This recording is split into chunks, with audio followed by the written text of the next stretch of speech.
আমার আল্লাহ জানিয়ে দিয়েছে মা বাবাকে ভালোবাসা ফরজ, আর মা বাবার কলিজায় আগুন দেওয়া হারাম।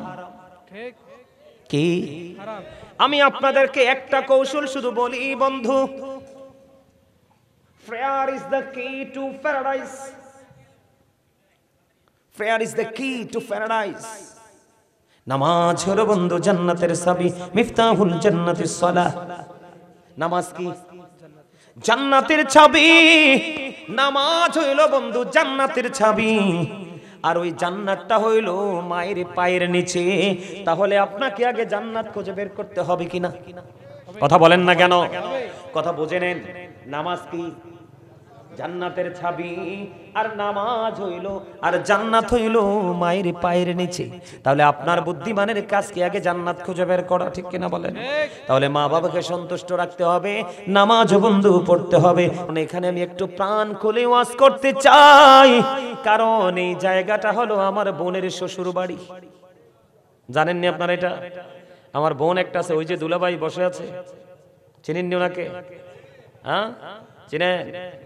আমি সেই ছোট্ট থাকতে এই আফার সাথে দেখা, আজকে আমার দাড়ি পেকে গেছে, বোনের সাথে আজকে সেকেন্ড টাইম দেখা, বহুত লম্বা সময় গ্যাপ। এই প্রোগ্রাম রেখেছি, ওই যে উনিও গিয়েছিল আমার সাথে কান্দিরপাড় টাউন হল গেটে। বলেছি একটা কারণে আমি প্রোগ্রামটা নিব, কারণ ওই জায়গায় আমার একটা বোন আছে, অনেক আগে বিয়ে হয়েছে, আমি ছোট্ট ছিলাম, আমি জানি। আজ আগে বোনকে দেখা করব, বোনের সাথে এসে 1 ঘন্টা গল্প করেছি। মারহাবা বলেন। এরপরে আজকে এখানে প্রোগ্রাম এসেছে বন্ধু, এই জন্য আপনারা আমার খুব কাছের মানুষ, কাছের আত্মীয়। সুবহানাল্লাহ বলেন না কেন? বোনের বাড়ি হচ্ছে ফুলের মতো, কিসের মতো? অত্যন্ত প্রেম এবং মধুর একটা জায়গা।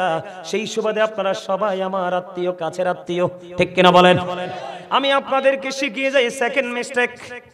মাকে ডাক্তার বলেছে 2 বছর বাচ্চাটাকে বুকের দুধ খাওয়াও। এমনও বাচ্চা আছে হতভাগা বাচ্চা, 2 বছর নয়, জন্মের পরে মা বুক থেকে আর দুধ দেয় না, ওনার শরীর শুকাই যাবে। কথা বলেন না কেন? আরো জোরে বলেন। তিনি 3rd টাইম কি করেছেন? মিস্টেক করেছেন। কথা বলেন না কেন? আমার প্রাণের নবী বলেছে, বাবা ওই যে একটু আগে বলেছি, every parent should take care their children very carefully. প্রত্যেকটা পিতামাতার উচিত তার সন্তানের দায়িত্ব যত্ন সহকারে পালন করা। আপনি কি পালন করেছেন? সন্তানটা মানুষ হবে কেমনে? আপনার বাচ্চাটা মানুষ হবে কেমনে? আলোকিত সন্তান হবে কেমনে? আপনি নিজের বিবেককে আপনি প্রশ্ন করেন। আমার নবীজি জানিয়ে দিয়েছে, গভীরভাবে বন্ধু খেয়াল করেন। আমার আপনার প্রাণের নবী তিনি বলে দিয়েছে, মা যারা হও 2 বছর কমপক্ষে বাচ্চাটাকে দুধ, বুকের দুধ খাওয়াও। মা বুকের দুধ খাওয়ায় না। নবীজি বলেছেন 7 বছরে যখন পা দেবে, বাচ্চাটাকে তুমি কি করো? নামাজের জন্য তাগিদ দাও। 10 বছরে যখন পা রাখবে, বাচ্চাটার বিছানাটা আলাদা করে দাও। নামাজ না পড়লে তাকে হালকা পাতলা ভাবে প্রহার করো। ঠিক কথা বলেন না কেন? আরো জোরে বলেন।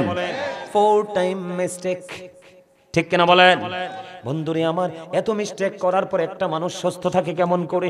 নিজেকে অহংকারী, নিজেকে গেট আপ সম্পূর্ণ পারসন, নিজেকে অ্যাক্টিভ, নিজেকে কেমনে মনে করে যে I am very successful person, I am the great person. কেমন করে তুমি মনে করো আমি তোমাকে বোকা ছাড়া আর কিছুই বলতে পারি না? ও বন্ধু, হৃদয় থেকে শোনো, তোমার সন্তান ধীরে ধীরে বড় হয়। তুমি তোমার সন্তানকে ইসলামী নীতি যে বিধানগুলো আছে সেগুলো ধীরে ধীরে শেখাও। এইটা শেখাইতে হলে আমার নবীজি শিক্ষা দিয়েছেন। আমার দিকে খেয়াল করেন, আমার নবীজি বলেছেন, আদিবু আওলাদাকুম আলা 3 খিসানিন হুব্বি নবীকুম হুব্বি আহলি বাইতিহি ওয়া আলা কিরাতিল কুরআন।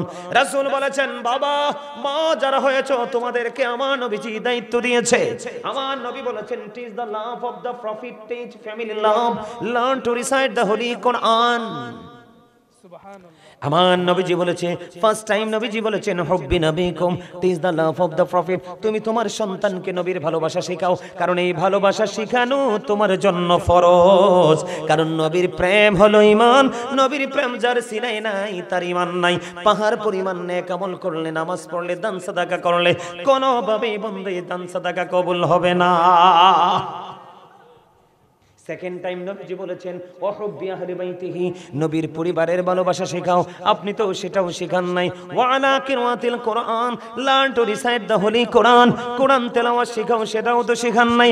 এই কারণে বাচ্চা শিক্ষা পায় নাই, দিনের শিক্ষা।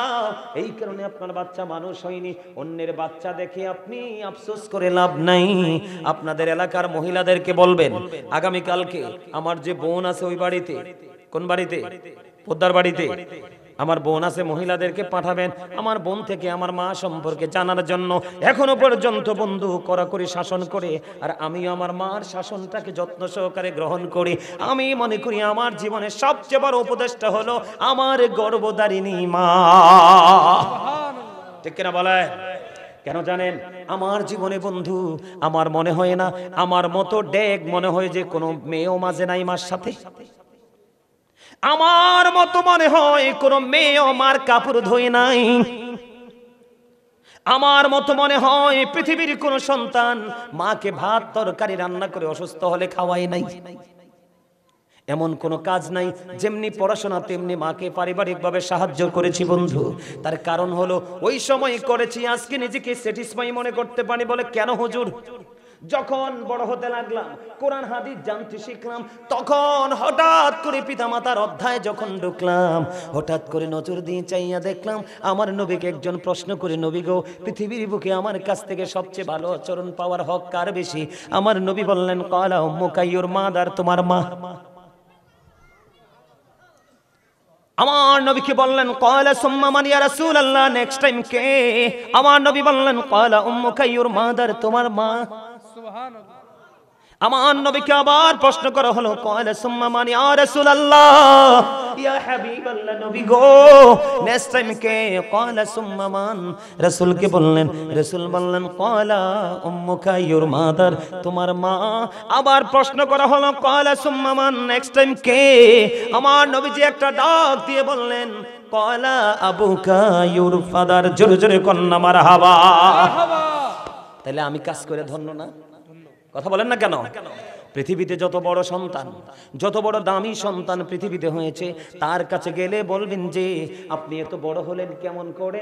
এখন উনি প্রথম উত্তর দিবে যে আমার মা বাবার দোয়া এবং ভালোবাসায়। সেকেন্ড উত্তর হবে আমি আমার জীবনের সময়কে বেশি মূল্যায়ন করেছি। যে সময়কে মূল্যায়ন করবে না, সময় কোনোদিন তাকে মূল্যায়ন করবে না, কোনোদিন বড় হবে না। বন্ধুরে আমার, এখানেই শুধু ক্ষান্ত নয়, আমার আল্লাহ কোরআনে কি বলেছেন? ওয়াবুদুল্লাহ ওয়ালা তুশরিকু বিহি শাইআ ওয়া বিল ওয়ালিদাইনি ইহসানা। আল্লাহ বলেছেন তোমরা আল্লাহর ইবাদত করো, আল্লাহর সাথে কোনো কিছুকে শরীক করিও না। ওয়া বিল ওয়ালিদাইনি ইহসানা, মা বাবাকে ভালোবাসতেই থাকো। জুড়ে জুড়ে কন্যা সুবহানাল্লাহ। আমি আপনাদেরকে বলি, মা এমন এক নিয়ামত, আমাকে শিক্ষিত একটা মা দাও, আমি তোমাদেরকে শিক্ষিত জাতি দেব। কি দেব? কথা বলেন না কেন? বন্ধুরে আমার, আমি আজকে আলোচনাটা সুন্দর করে গুছিয়ে করতে চাই। আপনারা নিতে রাজি আছেননি? সবাই নিতে রাজি আছেন? বন্ধুরে আমার, আমার জীবনে নামাজ শিখেছি আমি আমার মায়ের কাছ থেকে। আমার জীবনে সর্বপ্রথম আমি গজল গাওয়া শিখেছি আমার মায়ের কাছ থেকে। আমার মা শুনতাম বেশি বেশি একটা গজল গাইতো, এই সুন্দর ফুল, এই সুন্দর ফল, মিঠা নদীর পানি, খোদা তোমার মেহেরবানি, খোদা তোমার মেহেরবানি। এটা বেশি বেশি শুনতাম, বেশি বেশি গাইতাম। বন্ধু, আমি আমার মার কাছ থেকে যে শিক্ষা নিয়েছি রে, কোন সন্তান কোন শিক্ষকের কাছ থেকে এত শিক্ষা নিতে পারে নাই। আমার জীবনের পুরো রং লেগেছে আমার মা থেকে। মারহাবা কন্যা। বলে হুজুর বাবার কথা কেন বলেন না? কারণ বাবা তো সরকারি চাকরি করেছে, গভর্নমেন্ট জব করেছে। বাবাকে এত কাছে পাই নাই, ছুটি পাইলে একটু সময় পাইতাম আর ঘুরতাম। বন্ধুরে আমার, মা যদি নিয়ামতে পরিপূর্ণ হয়, সন্তানগুলো এক একটা মধু হয়ে আসে। হুজুরে কন্যা সুবহানাল্লাহ। বন্ধুরে আমার, আল্লাহ বলেছেন তোমরা আল্লাহর ইবাদত করো, আল্লাহর সাথে কোনো কিছুকে শরীক করিও না। ওয়াবিল ওয়ালিদাইনি ইহসানা, মা বাবার সাথে মিষ্টি আচরণ করো। হুজুর হুজুর আমি কালকে থেকে আমার মাকে বেশি ভালোবাসবো গো, আমার লাভটা কি হবে একটু বলে দেন। আমার নবীজি জানিয়ে দিয়েছে, ওরে আমার পাগল উম্মত, মায়ের পাগল উম্মত, তুমি হৃদয় খুলে শোনো, তোমার জন্য নিয়ামত হলো তুমি যখন বেশি কিছু করা লাগবে না, তুমি যখন তোমার মায়ের চেহারাটার দিকে একটা বার যদি তুমি মায়া করে নজর দিয়ে তাকাও রে, তাকাইয়া যদি মনে মনে বলো আল্লাহ গো আমার মাকে নেক হায়াত দিও গো আল্লাহ, যে কোনো একটা ভাষা আপনার হৃদয়ে উদয় হয়ে যাবে। আমার নবীজি বলেছে তোমার আমল নামায় সঙ্গে সঙ্গে হজের সওয়াব বসে যাবে। সুবহানাল্লাহ। ইয়া রাসূলুল্লাহ, নবী গো দৈনিক যদি 100 বার তাকাই গো নবী, আমার নবী বললেন তাহলে 100 হজের সওয়াব পেয়ে যাওয়া। জোরে জোরে বলুন না সুবহানাল্লাহ।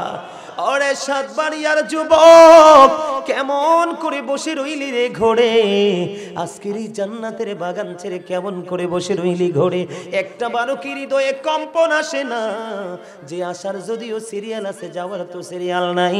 তোমাদেরকে বলি যুবক, এই পৃথিবী থেকে এখন সূর্যটা 9,13,00,000 মাইল দূরে, সূর্যের আলো পৃথিবীতে আসতে সময় লাগে মাত্র 8 মিনিট 20 সেকেন্ড, প্রতি সেকেন্ডে 1,86,000 মাইল বেগে পৃথিবীর দিকে ছুটে আসে সূর্যের আলো, অনেক আবরণ ভেদ করে আসে, আমরা সইতে পারি না। কিন্তু কাল হাসরের দিন সোহাত উপরে থাকবে রে যুবক, সেদিন সইতে পারবা না, পুরো শরীর বন্ধ ঘেমে যাবে, দুর্গন্ধময় হয়ে যাবে পরিবেশ। ওই কঠিন বিপদের দিনে আমার নবী বলেছে যদি পৃথিবীর বুকে হক্কানি কোনো আমি নবীর প্রেমিক সাহাবায়ে কেরাম প্রেমিক ওলি প্রেমিক আমি নবীর প্রেমিক হক্কানি কোনো আলেমের সাথে যদি প্রেমের ডোরে লাগাইয়া জীবনকে বদলাইয়া যদি কবরে আসতে পারো, তুমি টেনশন করো না, ওই দিন আকাশ ভেঙে যাবে, চলে যাবে, তারকাগুলি জোরে জোরে পড়বে। বন্ধু সূরা ইনফিতরটা ভাই একটু খোলেন, আপনাকে খুব কষ্ট দেই, আমি তাদেরকে পড়ে শোনাবো।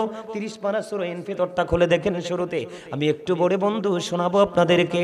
আমার আল্লাহ বলে দিয়েছেন ও বন্ধু কবরটা কি হয়ে যাবে। বন্ধুরি আমার কোথায়, আল্লাহ রাব্বুল আলামিন বলেছেন আমার দিকে তাকান, বিসমিল্লাহির রহমানির রহিম। আল্লাহ রাব্বুল আলামিন বলেছেন ইদাস সামাউ ফাতারাত ওয়া ইদাল কাওয়াকিবু তাযারাত ওয়া ইদাল বিহারু ফুজ্জিরাত ওয়া ইদাল কুবুরু বু'সিরাত আলিমাত নাফসুম মা কদ্দামাত ওয়া আখখারাত। জোরে জোরে বলুন আল্লাহু আকবার। আল্লাহ রাব্বুল আলামিন সূরা ইনফিতরের শুরুতে বলেছেন ইদাস সামাউ ফাতারাত ওয়া ইদাল কাওয়াকিবু তাযারাত ওয়া ইদাল বিহারু ফুজ্জিরাত। ওরে সাতবাড়িয়ার যুবক একটু হৃদয়টাকে ওপেন করে শোনো, আমার আল্লাহ বলে দিয়েছেন কিয়ামতের দিন আকাশটা বন্ধু ভেঙে চলে যাবে, তারকাগুলো ঝরে ঝরে পড়বে, সমুদ্র সেদিন উদ্বেলিত হয়ে যাবে। আমার আল্লাহ তার উপরে বলেছেন ওয়া ইদাল কুবুরু বু'সিরাত আলিমাত নাফসুম মা কদ্দামাত ওয়া আখখারাত। আল্লাহ বলে দিয়েছেন কবর সেদিন ওপেন হয়ে যাবে রে, ওপেন হয়ে যাওয়ার পরে আপনি আমি পৃথিবীর সকল মানুষ কে কি করেছে আর কি করেনি সব কিছু প্র্যাকটিক্যালি দেখতে পারবো, জানতে পারবো। জোরে জোরে কোন আল্লাহু আকবার। এখন তো আকাশে তারা আছে, রোদ আসলে কিন্তু আমরা ভাবি যে বৃষ্টি আসবে, কথা বলেন না কেন? কষ্ট পাইছি রোদের তাপে বৃষ্টি আসবে সে আকাঙ্ক্ষায় থাকি, কিন্তু যদি আকাশ না থাকে কিছুই চাওয়ার নাই। ওরে যুবক ওই কঠিন বিপদের দিনে রে, যেই দিন একটা নারী আর একটা পুরুষ উলঙ্গ থাকবে, আমা আয়েশা যখন প্রশ্ন করলো নবী গো ও প্রাণের নবী, নারী পুরুষ উলঙ্গ থাকবে কেউ কি কারো দিকে নজর দিবে না গো নবী? আমার নবী যে একটা ডাক দিয়ে বললেন আয়েশা রে ওই দিনটা তো ভয়ঙ্কর হবে, এত বিপজ্জনক হবে রে আয়েশা, ওই দিন কেউ কারো দিকে নজর দেওয়ার মতো কোনো সুযোগ থাকবে না, এত ভয়ঙ্কর হবে। আমি আর কিয়ামতের দিন নিয়ে আলোচনা করছি না, কারণ আমার বিষয়টা লম্বা হয়ে যাবে। ওই কঠিন বিপদের দিনে যুবক আজকের আলোচনা পর শোনার পরে নিজের লাইফ যদি চেঞ্জ করতে পারো, আমার নবীজি বলেছেন সেই দিন আল্লাহর আরশ ছাড়া কোনো কিছু থাকবে না, ওই আরশের নিচে 7 শ্রেণীর মানুষকে জায়গা দেবে, এর মধ্যে 1 শ্রেণীর মানুষ থাকবে সকল পৃথিবীর যুবকেরা যারা যৌবনকালে আমার আল্লাহ এবং হাবিবের সাথে প্রেমের ডোরি লাগাইয়া জীবন চালিয়েছে। এই জন্য বলি রে যুবক, আমার দিকে তাকাও। আমার নবীজি ডেকে ডেকে বললেন, হতভাগা সে, হতভাগা সে। কে রে সেই হতভাগা বন্ধু? খেয়াল করে তোমরা শোনো। হতভাগা সে, হতভাগা সে। কে গো নবী সেই হতভাগা? আমার নবীজি বললেন, পিতামাতা দুজনকে পাইলো অথবা একজনকে পাইলো, পাওয়ার পরে তাদেরকে ভালোবাসতে পারলো না, তাদেরকে মায়া করে মারলো না। তার মতো হতভাগার কেউ হতে পারে না। বলে হুজুর এত দাম কেন মা বাবার? আমার আল্লাহ জানিয়ে দিয়েছে মা বাবাকে ভালোবাসা ফরজ, আর মা বাবার কলিজায় আগুন দেওয়া হারাম। ঠিক কি? হারাম। আমি আপনাদেরকে একটা কৌশল শুধু বলি বন্ধু। Prayer is the key to paradise. Prayer is the key to paradise.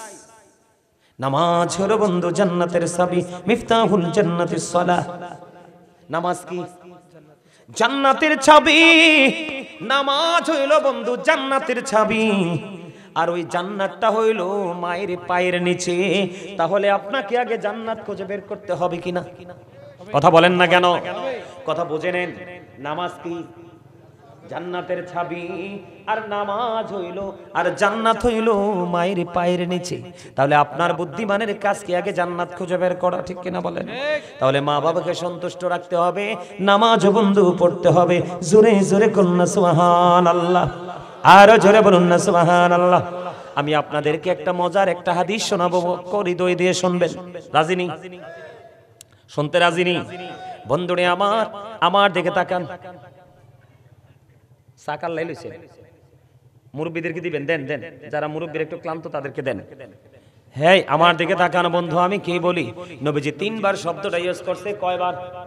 কথা বলে না, কয়বার? 3 বার। চায়ের কাপ জীবনে দেখছো না? আমি তো কইলাম সাকার লাগে না, ইশারা দিছে ওইদিকে। যার জন্য মন চাইছে তার জন্য নিছে, যার দরকার তারে দিছে। তোমার দরকার লাগলো দিব, কিন্তু চাইও না এলোমেলো। চোখ ঘুরাইলে মনও ঘুরবো, ওয়াজ মাঝখান দিয়ে ছুটতে যাবো, বুঝবা না কিছু।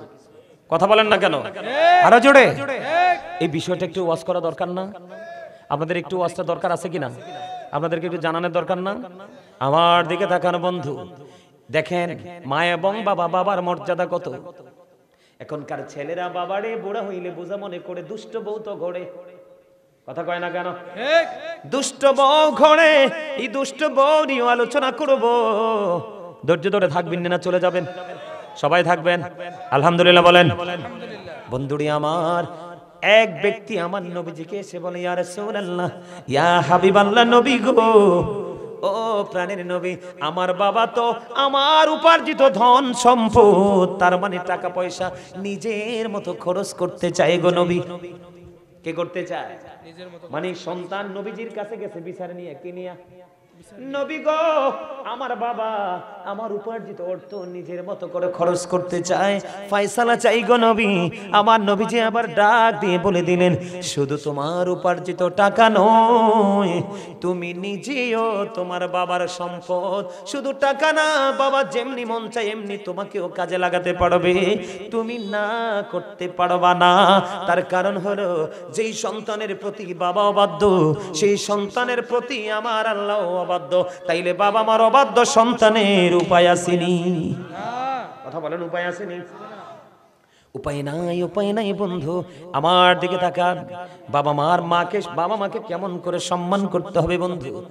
মুসা নবী একদিন আল্লাহ রাব্বুল আলামিনের কাছে দরখাস্ত করলেন, আল্লাহ, আমি তো তোমার হাবিব, তোমার নবী মুসা কালিমুল্লাহ, আমার জানতে বড় মনে চায় আমার সাথে জান্নাতে বন্ধু হয়ে কে যাবে। আমার নবীজি বললেন, মুসা যখন প্রশ্ন করলেন, আমার আল্লাহ বললেন যে তোমার সাথে জান্নাতে বন্ধু হয়ে যাবে রে মুসা, তার নাম হলো আলী বিন মুআফিক। কি? আলী বিন মুআফিক। তার নাম কোথায় থাকে? সে বলকে থাকে। মুসা কালিমুল্লাহ ওই মুসা নবীর সাথে জান্নাতে বন্ধু হয়ে যাবে যেই লোকটা এখনো দুনিয়াতে আছে, দেখতে গেলেন বলকে। যাওয়ার পরে চাইয়া দেখলেন, বন্ধু রে বন্ধু, এই আলী বিন মুআফিক এত বিশ্রী, এত কালো রে। মুসা নবী আশ্চর্য হয়ে গেল। আপনাদেরকে একটা কথা বলে রাখি বন্ধু, আমি ইতিহাস পড়ে যা কিছু জেনেছি, কালো মানুষগুলো নবীদের প্রতি অনেক বেশি প্রেমিক ছিল। যেমন হযরতে বেলাল, হাবশীর বেলাল এত কালো রে, নবীর প্রেমের ইতিহাসে বেলালের নামটা বিরল। ঠিক। জোরে কন্যা সুবহানাল্লাহ। মূসা কালিমুল্লাহর জীবনের ইতিহাসে বন্ধু আলী বিন মুআফিকের নাম পাইলাম, এটা অত্যন্ত কালো এবং বিশ্রী চেহারা। খেয়াল করেন যুবক, তোমাদেরকে মেন করে কথাগুলো বলছি রে যুবক ভাই, বিরক্ত হইও না, আমাকে তোমরা কেউ দুশমন মনে করো না। মনে রাখবা, যে তোমার দোষ ধরে দিতে পারে সে হলো তোমার প্রিয় বন্ধু, আর যে তোমার দোষটা দেখার পরে এড়িয়ে চলে সে হলো তোমার গুপ্তচরের মতো বড় শত্রু। ওমা, কথা কয় না, ঠিক বলছি না? আরো জোরে বলেন। পৃথিবীতে সন্তানের দোষ সবচেয়ে বেশি ধরে পিতামাতা এবং টিচার, এই দুইটাই পৃথিবীতে সবচেয়ে বড় একটা মানুষের জীবনে বড় সম্পদ। কথা কয় না, কি বলেন? এদিক তাকান। মূসা কালিমুল্লাহ চিন্তা করতেছে, এমন কালো কুশ্রী চেহারার মানুষটা কেমন করে আমি নবীর সাথে জান্নাতে যাওয়ার সক্ষমতা অর্জন করলাম, আমাকে জানতে হবে। এবার বন্ধু চাইয়া দেখলেন, ওই আলী বিন মুআফিক একটা গোশত বিক্রেতা, আমরা বাংলা ভাষায় কি বলি?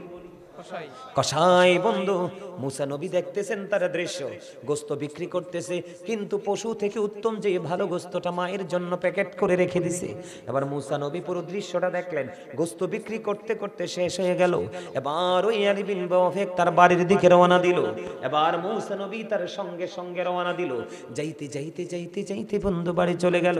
যাওয়ার পরে আলী বিন মুআফিক চাইয়া দেখলো, ও বন্ধু, এই মূসা কালিমুল্লাহ সঙ্গে সঙ্গে গিয়ে দেখলেন ওই আলী বিন মুআফিক কি করলেন, নিজে সারাদিন বাজার করেছে, গোশত বিক্রি করেছে, একটা বাড়ির জন্য বন্ধু টেনশন ফিল করেনি। তিনি এই চিন্তা করলেন না যে আমি তো সারাদিন গোশত বিক্রি করলাম। মূসা নবী প্র্যাকটিক্যালি পরিদর্শন করতেছে, দেখতেছে। মূসা কালিমুল্লাহ দেখলেন এত বৃদ্ধ মা হাঁটতে চলতে পারে না বন্ধু। মাকে খাঁচা থেকে নামালো, পরিষ্কার পরিচ্ছন্ন করে আবার আরামদায়ক জায়গাতে রাখলো।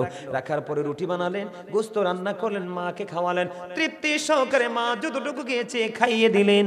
সব কিছু কমপ্লিট করে ওই বন্ধু আলী বিন মুআফিক ফ্রেশ হইতে গেলেন। যাইতে দেরি রে। এবার বুড়ি মা আল্লাহর দরবারে হাত ধরে বসে আছে। মূসা কালিমুল্লাহ কিন্তু সব দেখতেছে। মূসা কালিমুল্লাহ ডাক দিয়ে বলল, গো বুড়ি মা, তুমি বলে দাও তুমি কি দোয়া করতেছো গো বুড়ি মা? এবার মূসা নবীকে বুড়ি মা প্রশ্ন করলেন, আপনি কে গো? কই, আমি তো তোমার নবী মূসা কালিমুল্লাহ। ওগো নবী, আমার চেয়ে পাগল ছেলেটা, আমি হাঁটতে চলতে পারি না, কিছুই করতে পারি না। আমার ছেলেটা আমাকে এত বেশি ভালোবাসে গো, আমি যতই তার মায়া দেখি ততই মুগ্ধ হই। আমার নবী তো মূসা, আমি আল্লাহর কাছে দরখাস্ত করে দিয়েছি, আল্লাহ আমার এই ছেলে আমাকে এত বেশি ভালোবাসে গো, তুমি আমার নবী মূসার সাথে বন্ধু বানাইয়া জান্নাতে দিও। এবার মূসা কালিমুল্লাহ একটা সেকেন্ড বন্ধু দেরি করলো না, একটা ডাক দিয়ে বললেন, বুড়ি মা গো, তোমার দোয়া তো আমার আল্লাহ কবুল করে নিয়েছে। আপনি কেমন করে জানলেন? ও গো বুড়িমা, আমি আমার আল্লাহকে প্রশ্ন করেছি, আল্লাহ আমার সাথে কে যাবে গো জান্নাতে বন্ধু হয়ে?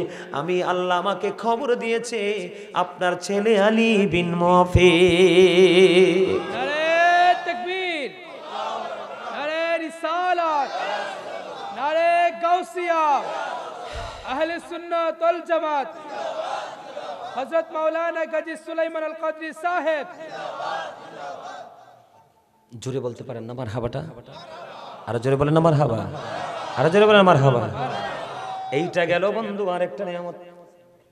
কিছু কইতে আইছো? হ্যাঁ, তুই দিছি চেয়ারে বসে যাও, নিচে বসতে হবে না, যাও দিছি চেয়ারে যে বসে যাও। আচ্ছা যাইবো, যাও। আমি আমার দিকে তাকান বন্ধু, আমি বিষয়টা গোছাইয়ে দিক তাকান। বনি ইসরাইলের 3 জন লোক সফরে গেলেন, বুখারী শরীফের হাদিস। 3 জন লোক সফরে গেলেন, সফর করতে বন্ধু দেরি হয়ে গেল। খেয়াল করবেন আমার ওয়াজ, একদম সিয়াসিত্তার অন্যতম হাদিস গ্রন্থ বুখারী শরীফের হাদিস। ঘুরতে দেরি হয়ে গেল, রাত্র হয়ে গেল। পাহাড়ের গুহার মধ্যে 3 জন আশ্রয় নিল। আশ্রয় নিতে দেরি বন্ধু, পাথর ধসে পড়লো। এত বড় পাথর হাদিস শরীফের মধ্যে এসেছে বন্ধু, এই পাথর পৃথিবীর কারো ক্ষমতা নেই পাথর সরাইবার, যদি আল্লাহ দয়া করে সরাইয়া না দেয়। 3 জন বিপদে পড়ে গেল। পৃথিবীর কেউ জানে না এই গুহার মধ্যে, এই গর্তের মধ্যে বিপদে পড়ে আছে 3 জন লোক।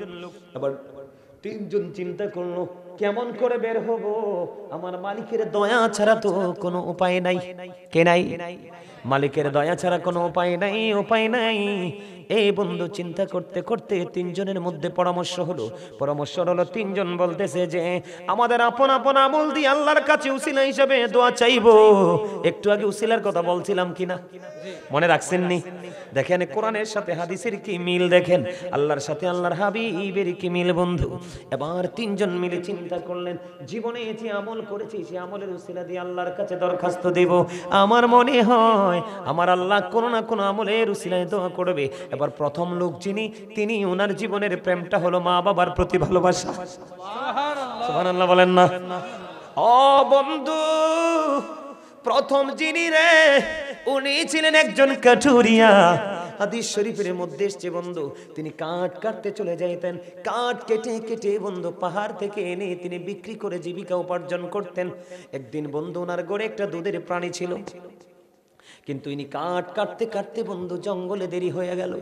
দেরি যখন হয়ে গেল, বাড়িতে আসতেও তো দেরি হয়ে গেল। কিন্তু বাড়িতে আইসা দেখলেন বন্ধু আজকে তো দেরি হয়ে গেছে, আজকে সময় অতিক্রম হয়ে গেছে রে। আমার মা তো প্রতিদিন এই সময় দুধ খায়, আমি আজকে দেরি হয়ে গেল। কে রে আজকে দুধ দহন করবে? কে রে আমার মাকে দুধ পান করাবে? বন্ধু মাহির পাগল ছেলে আজকে কত বড় বিপদে, পাহাড়ের ভিতরে কেউ জানে না, পৃথিবীর কেউ বন্ধু জানে না। এবার কি করলেন, ওই ছেলেটা লাকড়ি কেটে এসে নিজের ক্লান্তির কথা ভুলে গেলেন, মাকে দুধ দিতে পারলো না, সময় মতো পাগল হয়ে গেছে। এবার কি করলেন, ওই মায়ের পাগল ছেলে কাঠুরিয়া ও বন্ধু দুধ দহন করলো। যাইয়া দেখে মা এবং বাবা দুইজন ঘুমিয়ে গেছে এবং দুধের পাত্রটা হাতে নিয়ে, বুখারী শরীফের হাদিস, কিন্তু সন্দেহ করলে ইমাম চলে যাবে। অনেকে বলতে পারে আপনাদেরকে খুশি করার জন্য বলছি, না না না বন্ধু, এই দুধের পাত্র হাতে নিয়ে দাঁড়িয়ে রইল। ওই কাঠুরিয়ার সন্তানেরা বাবার পা জড়িয়ে ধরে দেখে দেখে বলছে, বাবা বাবা গো, একটুখানি দুধ দাও না, একটু দুধ পান করবো। বাবা তার সন্তানকে ডেকে বলল, না না না, আমি তুমি যতই চিৎকার করো, চেঁচামেচি করো, যতই কান্নাকাটি করো, আমি তোমাকে দুধ দিব না ওই পর্যন্ত, যে পর্যন্ত আমি আমার মাকে খাওয়াতে না পারবো। জোরে জোরে কন্যা সুবহানাল্লাহ। বন্ধু মাকে ভালোবাসো রে, কেমন করে ভালোবাসতে হয় আজকে শিখো। বন্ধুরে আমার, ওই তাদের জামানা ছিল নেয়ামতে পরিপূর্ণ। এখন তোমরা মাকে সম্মান করতে জানো না। পৃথিবীর সবচেয়ে সম্মান পাওয়ার হক হলো মা এবং বাবা, তারপরে পৃথিবীর সব, তার উপরে কেউই না। এই মা বাবা বর্তমানে অত্যন্ত লাঞ্ছিত, ঠিক কিনা বলেন? এবার বন্ধু কি হলো, দাঁড়ায় রইলেন। পদরের সময় হলো, মারে ঘুম ভাঙলো, উজু করলো, মাকে দুধ খাওয়ালো, নিজের মনের মধ্যে তৃপ্তি চলে আসলো। এই ছেলেটা আজকে ওই অচিনে পড়ে গিয়ে রে পাথরের গুহার মধ্যে পড়ে আছে বন্ধু। পৃথিবীর কেউ তো জানে না। আমার আল্লাহর কাছে দুইটা হাত তুলে দিলেন, হাদিস শরীফ প্রমাণ করে, আল্লাহ ওই দিন আমি যেইটা করেছি গো, তুমি না বলেছো অবিল ওয়ালিদাইনি ইহসানা, মা বাবাকে ভালোবাসতে হবে। আমি সেদিন যেটা করেছিলাম, আমি শুধু তুমি আল্লাহর সন্তুষ্টির জন্য, তোমাকে খুশি করার জন্য করেছিলাম।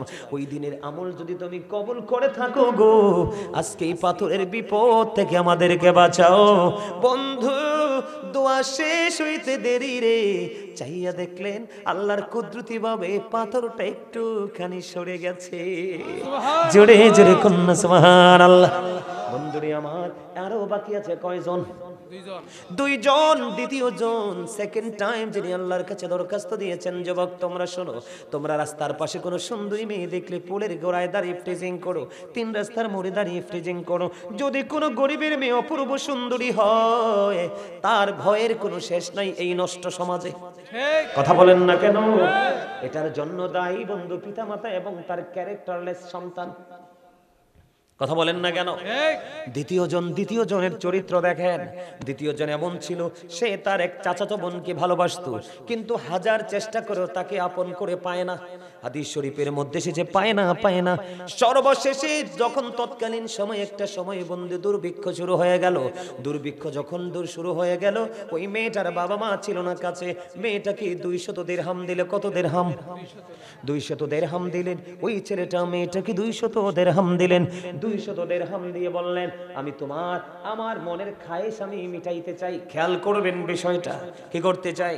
কারণ পৃথিবীতে অবস্থা ভালো না, দুর্ভিক্ষ। মেয়েটা 200 দিরহাম নিলেন, নেওয়ার পরে ছেলেটা মেয়েটার একবারে কাছাকাছি যখন চলে গেল, মেয়েটার কাছাকাছি যাইতে দেরি রে, মেয়েটা ডাক দিয়ে বলল, ওরে যুবক, তুমি থামো থামো থামো, তুমি আমার এই ফুলের মতো পবিত্র দেহে টাচ করিও না। সুবহানাল্লাহ বলবেন না? আস্তে কন্যা সুবহানাল্লাহ। এরে যুবক, তুমি থেমে যাও, আমার এই বডিতে তুমি টাচ করো না। কেন করব না?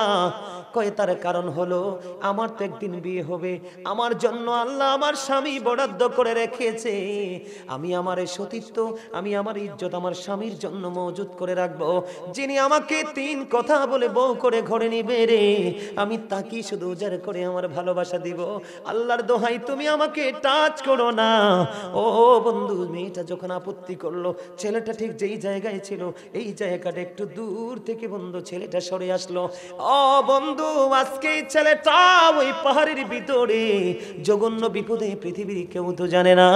ও বন্ধু, ছেলেটা মেয়েটাকে ছেড়ে দিয়ে আসলো আর বলল, আমি তোমার এই পবিত্র দেহে টাচ করব না, এবং তোমাকে যে 200 দিরহাম দিয়েছি, আমি 200 দিরহামের দাবিও ছেড়ে দিলাম।